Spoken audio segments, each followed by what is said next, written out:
O tempo pascal que estamos vivendo quer nos lembrar que Jesus venceu a morte e se encontra vivo no meio de nós, cumprindo a sua promessa. Eis que estarei convosco até o final dos tempos. Este, então, é o pano de fundo da nossa reflexão. Ele está vivo. As leituras propostas para este segundo domingo da Páscoa nos convidam, a meu ver, a refletir a partir de 3 indicações. A primeira indicação: os discípulos se encontravam unidos pelos mesmos sentimentos.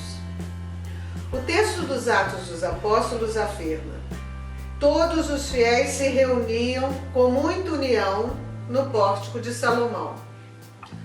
O Evangelho, por sua vez, relata: ao anoitecer daquele dia, primeiro da semana, estando fechadas por medo dos judeus as portas do lugar onde os discípulos se encontravam, e depois mais adiante vai dizer, 8 dias depois, encontravam-se os discípulos novamente reunidos em casa.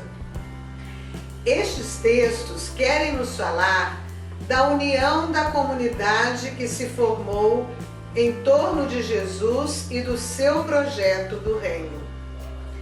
A leitura dos Atos nos diz que os apóstolos, unidos pelos mesmos sentimentos, realizavam muitos milagres e prodígios entre o povo. Assim, juntos, com os corações voltados para o projeto do reino anunciado, podiam realizar aquilo que Jesus mesmo havia feito durante a sua vida e pedido que também nós o fizéssemos.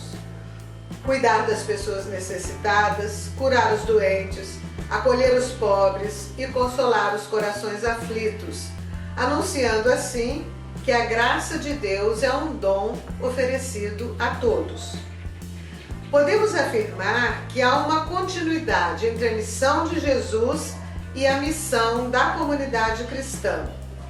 A mesma atividade salvadora e libertadora de Jesus em favor dos pobres e dos oprimidos persiste agora no mundo pela comunidade igreja, que se une na mesma fé, na mesma esperança e no mesmo amor. O Evangelho também nos conta que a comunidade dos discípulos se encontrava reunida em casa no primeiro dia de um novo tempo, o tempo da nova criação. E porque os discípulos estavam lá reunidos por conta de um acontecimento relacionado aos seus sonhos, Jesus ressuscitado se coloca entre eles, se faz um com eles e os capacita para a missão. É este Jesus ressuscitado que alarga os horizontes de seus discípulos, entre os quais nos incluímos, trazendo à tona os seus melhores sonhos, os nossos melhores sonhos. Sonhos que se tornam realidade na concretização do reino de Deus, já no hoje da história. Os textos nos mostram que estes sonhos são aqueles que podem acontecer através de ações muito concretas, realizadas por aqueles que se unem em torno a um projeto comum revelado por Deus a cada um de nós. A segunda indicação: Jesus se coloca no meio. Nas leituras propostas, que estão no livro do Apocalipse e no Evangelho narrado por João, esta é a posição ocupada por Jesus, uma posição de referência. Jesus se coloca sempre no centro das nossas vidas. Ouçamos no Apocalipse: voltei-me para ver quem era a voz que me falava, e ao voltar-me vi 7 candelabros de ouro, e no meio dos candelabros alguém semelhante a um filho de homem. Esse filho de homem é o Cristo ressuscitado. Ele está no meio dos 7 candelabros. O número 7 na Sagrada Escritura representa a totalidade, a plenitude. Assim, os 7 candelabros simbolizam toda a humanidade reunida em torno do Cristo. Ouçamos o Evangelho. Na tarde daquele dia, o primeiro da semana, estando fechadas as portas da casa onde os discípulos se encontravam com medo dos judeus, veio Jesus e colocou-se no meio deles e disse-lhes: a paz esteja convosco. A comunidade dos discípulos se encontrava reunida e estes discípulos estavam com medo dos judeus. A comunidade estava desamparada e insegura, atingida pela morte, cercada por um ambiente hostil. Jesus veio, colocou-se no meio deles e disse-lhes: a paz esteja convosco. Só quando estamos certos de que Jesus está no meio de nós, que está no centro de nossas vidas, é que podemos ser felizes de novo. Isso porque o medo agora então dá lugar à alegria. O texto afirma: os discípulos se alegraram por verem o Senhor. A terceira indicação, o dom da paz. No Evangelho, Jesus, colocando-se no meio dos discípulos reunidos, lhes oferece por 3 vezes a paz. Esta paz, o Shalom hebraico, quer falar de harmonia, de serenidade, de tranquilidade, de confiança, mesmo em meio aos conflitos existentes. Fica claro assim para os discípulos que Jesus venceu aquilo que os assustava: a morte, a opressão, a hostilidade.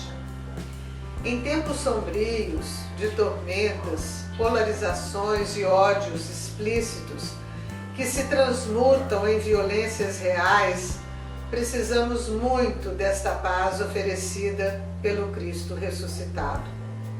O círculo vicioso da violência só pode ser interrompido por pessoas que acolham no coração o projeto de Jesus, aquele que vence sem fazer vencidos. Somente assim poderemos ajudar a afastar o medo e construir a paz, com gestos proféticos de solidariedade, cuidado e misericórdia para com todos. Este amor manifesto por Jesus, que está no meio de nós, nos livrará do medo que nos oprime, da angústia, e nos dará a paz, mesmo em meio a tantas dificuldades. Uma última palavra sobre Tomé, aquele que no primeiro momento, não estando reunido com os discípulos, não pôde perceber Jesus no meio e nem receber o dom da paz. O texto nos diz: Tomé, um dos 12, não estava com eles. Por que será? Nunca saberemos. Muitas especulações já foram feitas. Tomé representa, por exemplo, aqueles que vivem fechados em si próprios, aquele que não faz caso do testemunho da comunidade, aquele que não percebe os sinais da vida nova que nela se manifestam, aquele que pretende obter uma demonstração particular de Deus. São apenas especulações. O texto não nos diz isto. Diz somente que ele não estava daquela vez. E quando os discípulos dizem: vimos o Senhor, ele não acreditou, o que é muito humano e fácil de entender. É como se ele pensasse: como assim? Ele está morto, nós todos sabemos disso, como vocês podem tê-lo visto? Mas 8 dias depois, estando os discípulos novamente reunidos, Tomé estava lá. E Jesus se apresenta de novo no meio deles e torna a dizer: a paz esteja convosco. De modo muito especial fala com Tomé: veja, sou eu mesmo. Tomé responde então fazendo uma grande confissão de fé: meu Senhor e meu Deus. A experiência de Tomé não é exclusiva dele. Todos os cristãos de todos os tempos podem passar por isto. Sozinhos, em algum momento, por alguma razão, fora da comunidade de fé que nos anima e nos confirma, nos sentimos fracos, descrentes, desencorajados e temerosos. É por isso que precisamos uns dos outros, que precisamos estar unidos, de mãos e corações entrelaçados, para que Jesus, colocando-se no meio de nós, nos oferecendo a sua paz, nos capacite para o testemunho profético em um mundo que anda triste, solitário e desesperançado.